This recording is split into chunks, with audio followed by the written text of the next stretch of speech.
영광을 보내 우리 가운데 계신 주님, 그 빛난 영광 온 하늘 덮고 그 찬송 온 땅 가득해.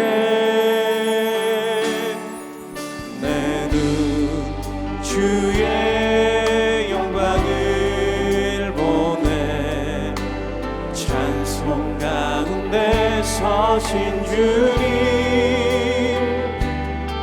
주님의 얼굴은 온 세상 향하네. 권능의 발을 드셨네. 주의 영광 이곳에 가득해. 우린 선의 주님과 함께 찬양하며 우리는 전진하리. 모든 열방 주 볼 때까지. 믿는 무리가 한 마음과 한 뜻이 되어 모든 물건을 서로 통용하고 자기 재물을 조금이라도 자기 것이라 하는 이가 하나도 없더라. 사도들이 큰 권능으로 주 예수의 부활을 증언하니 무리가 큰 은혜를 받아 그 중에 가난한 사람이 없으니 이는 밭과 집 있는 자는 팔아 그 판 것의 값을 가져다가 사도들의 발 앞에 두니 그들이 각 사람의 필요를 따라 나누어 줍니다. 구브로에서 난 레위족 사람이 있으니 이름은 요셉이라. 사도들이 일컬어 바나바라 하니 번역하면 위로의 아들이라. 그가 밭이 있음에 팔아 그 값을 가지고 사도들의 발 앞에 두니라. 아나니아라 하는 사람이 그의 아내 삽비라와 더불어 소유를 팔아 그 값에서 얼마를 감춤해 그 아내도 알더라. 얼마만 가져다가 사도들의 발 앞에 두니 베드로가 이르되, 아나니아야, 어찌하여 사탄이 내 마음에 가득하여 내가 성령을 속이고 땅값 얼마를 감추었느냐? 땅이 그대로 있을 때에는 내 땅이 아니며 판회도 내 마음대로 할 수가 없더냐? 어찌하여 이 일을 내 마음에 두었느냐?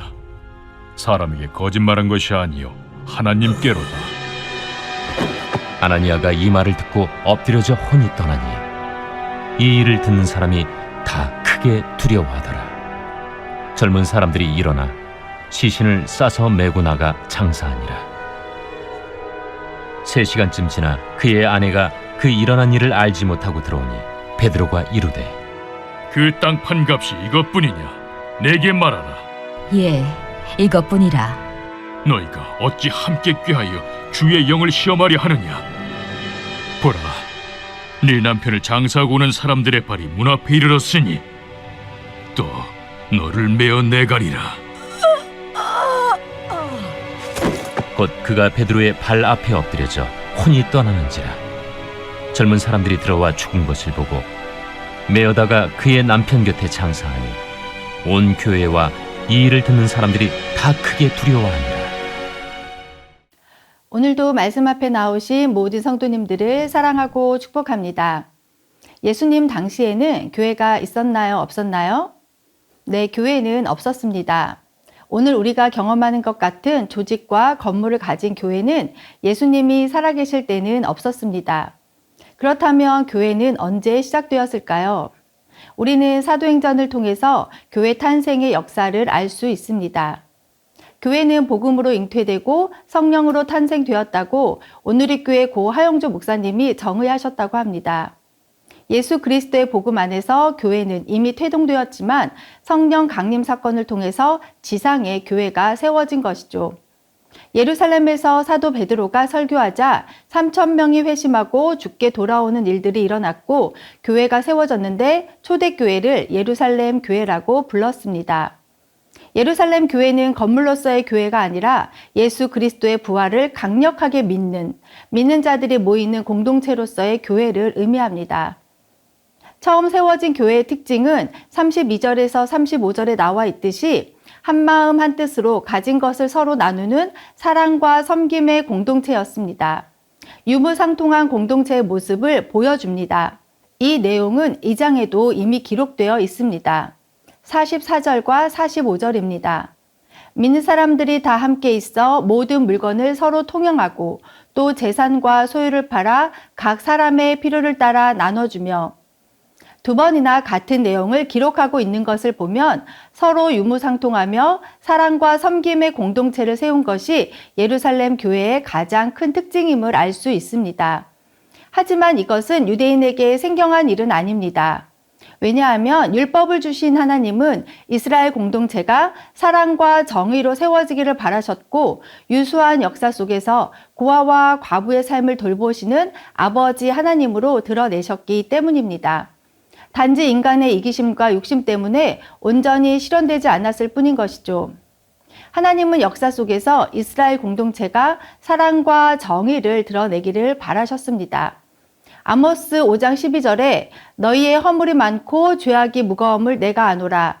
너희는 의인을 학대하며 뇌물을 받고 성문에서 가난한 자를 억울하게 하는 자로다.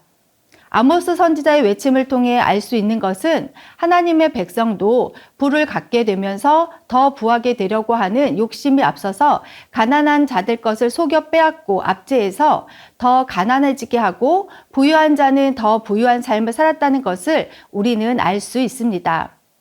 사랑과 정의를 실현하고자 하는 하나님의 열망이 성령의 강력한 임재를 통해 예루살렘 공동체를 덮었고, 은혜를 경험한 성도들이 하나님이 기뻐하시는 삶을 드러낸 것입니다. 결국 알 수 있는 것은 하나님의 사랑과 공의를 몰라서 실천하지 못하는 것이 아니라 그럴 마음과 행할 능력이 부족했기 때문임을 알 수 있습니다. 그러므로 우리는 예루살렘 교회에 임했던 성령님의 임재를 항상 구해야 될 줄 믿습니다.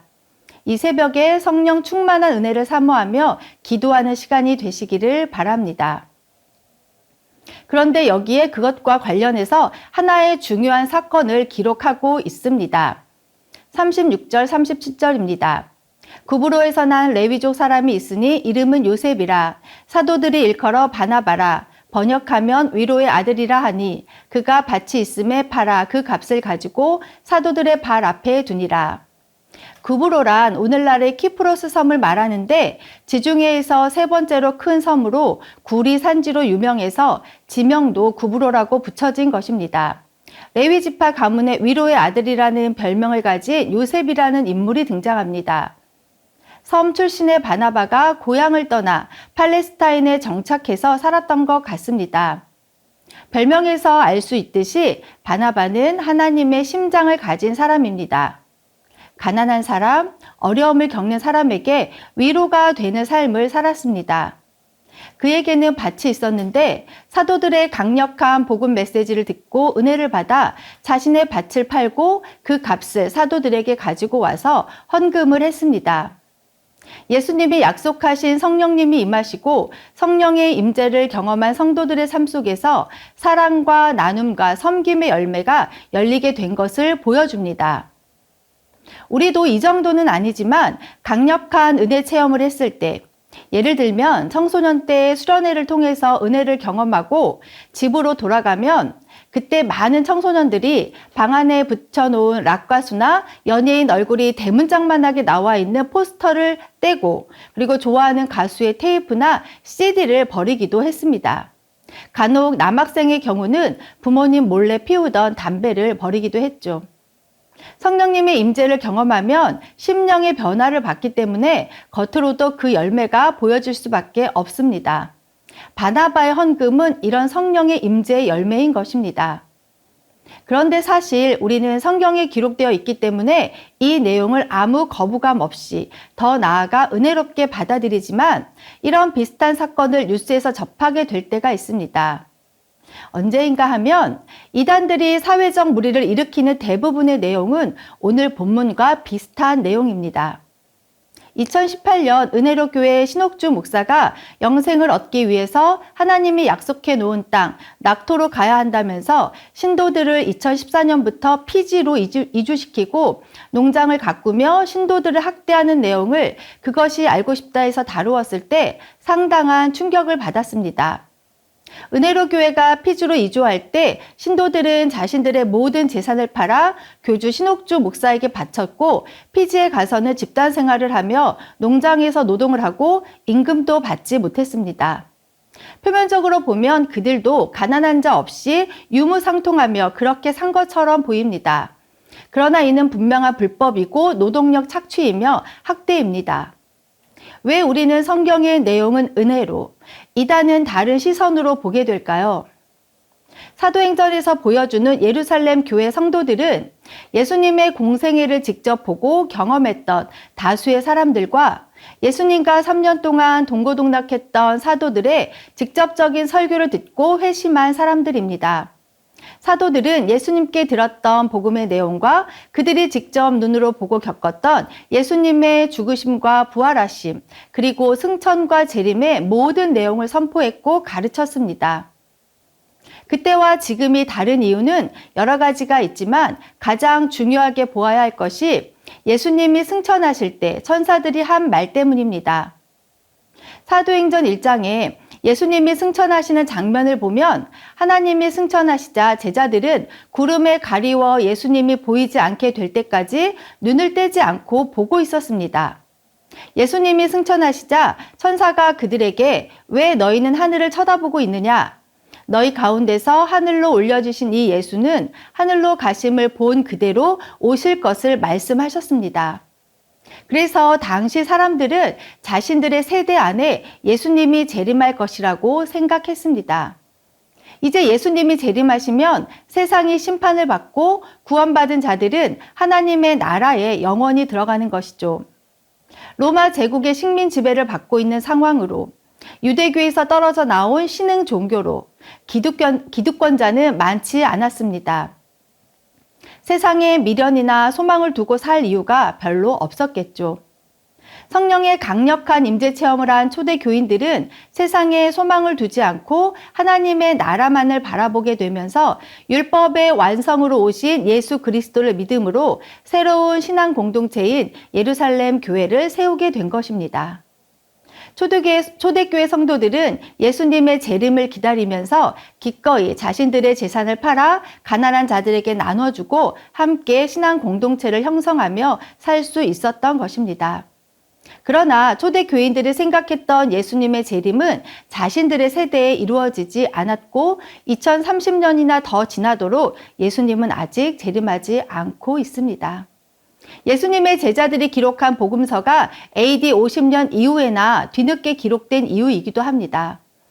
예루살렘 교회는 박해를 통해 사마리아와 땅끝으로 확장되어 갔지만 처음처럼 강력한 성령의 열매를 드러내는 교회는 약화되고 세상의 경제 논리에 의해 지금은 자본주의 사회 속에서 신앙인들도 삶을 살고 있는 것입니다. 그래서 현실적으로 유무상통한 삶, 네 것 내 것 없는 삶을 오늘날은 살기가 어렵고 오히려 이단들이 자신들의 입속을 채우는 수단으로 변질된 것입니다. 그러나 초대교회에서 드러난 성령의 열매인 사랑과 나눔의 정신은 오늘날의 교회와 성도들이 이어받아야 할 정신임을 기억하시기 바랍니다. 빛이 밝으면 밝을수록 어둠이 더 짙어짐을 우리는 알고 있습니다. 바나바가 밭을 팔아 헌금하자 교회 안에서 착한 행실로 칭찬을 받았을 것입니다. 아나니아와 삽비라 부부도 밭을 팔아 헌금하고자 하는 마음이 들었습니다. 참 좋은 마음이고 칭찬받을 만한 마음입니다. 그러나 견물생심이었을까요? 2절을 보면 밭을 판 값에 얼마를 감추고 일부만 드립니다. 일부만 드릴 수도 있죠. 문제는 일부를 전부로 속인 것이 문제입니다. 부창부수입니다. 사도 베드로는 사탄이 마음에 가득해 성령을 속이고 하나님께 거짓말을 했다고 책망합니다. 주의 영을 시험했다고 말합니다. 아나니아와 삽비라 부부는 어떻게 되었나요? 즉시 혼이 떠나 죽었음을 보여줍니다. 하나님은 우리의 심령을 감찰하시는 하나님이십니다. 이 새벽에 말씀 앞에 나온 저와 여러분의 마음도 하나님이 보고 계신 줄 믿습니다. 우리도 성령을 속이고 하나님께 거짓을 행하는 죄를 짓지만 왜 아나니아와 삽비라는 즉시 죽고 우리는 왜 아직까지 살고 있는 걸까요? 하나님은 거룩한 사랑과 섬김의 공동체인 교회를 세우시고 교회를 빛과 소금으로 쓰시길 원하셨습니다. 그러나 바로 거룩을 훼손하는 일이 생기자 즉각 심판하심을 통해 경고를 주시는 것입니다. 레위기 9장에도 보면 제단을 거룩하게 하고 첫 제사를 드린 후 제사장 아론의 아들 나답과 아비후가 다른 불을 들여서 즉각적인 불로 심판을 받아서 죽게 되는 사건을 기록하고 있습니다. 이도 같은 맥락입니다. 거룩한 성막 안에서 처음으로 죄를 범했기 때문에 즉각적인 심판이 임한 것입니다. 하나님의 거룩함이 손상을 입었을 때 즉각적인 심판을 통해 모든 사람들에게 본보기로 심판을 보여주셨습니다. 11절을 보십시오. 온 교회와 이 일을 듣는 사람들이 다 크게 두려워했다고 기록되어 있습니다. 사람들이 죄를 지을 때 즉시 심판하셔서 죽이신다면 어떻게 될까요? 나도 죄를 짓는데 왜 아무 일도 일어나지 않지? 하나님이 모르시나? 이렇게 생각하시면 안 됩니다. 하나님이 은혜로 회개할 시간을 주시는 것이죠. 예수 그리스도 안에서 은혜의 날을 누리고 있기 때문입니다. 아나니아와 삽비라 사건을 통해 온 교회는 물론 모든 사람이 하나님에 대한 깊은 경외심을 가지게 되었습니다. 하나님은 인간에게 만홀히 여김을 받지 않으시는 분이십니다. 하나님은 여전히 초대교회를 통해 이루셨던 나눔과 섬김, 사랑의 수고를 아끼지 않는 하나님의 교회를 세우기를 원하십니다. 하나님의 시선이 머무는 그곳에 우리의 시선이 머물기를 바라시고 하나님이 가고자 하는 그곳에 우리들이 가기를 바라십니다. 우리 주변에 예수 그리스도를 통해 사랑을 흘려보내야 할 대상이 보여진다면 기꺼이 서로의 짐을 나누어지는 삶을 사는 은혜를 은혜되게 하는 성령 충만한 삶을 사는 저와 성도님들이 다 되시기를 바랍니다. 함께 기도 제목 읽고 기도하겠습니다. 더 사랑의 교회 공동체가 날마다 성령님의 충만한 은혜를 구하고 성령의 열매를 통해 하나님의 사랑을 세상 가운데 드러내는 교회가 되게 하시고 바나바와 같은 성령 충만한 성도들이 많이 세워지게 하소서. 사랑과 나눔을 실천하는 삶을 살게 하소서. 하나님의 거룩을 훼손하는 일들이 교회 안에서 일어나지 않게 하시고 하나님의 영광을 온전히 드러내는 교회와 성도들의 삶이 되게 하소서.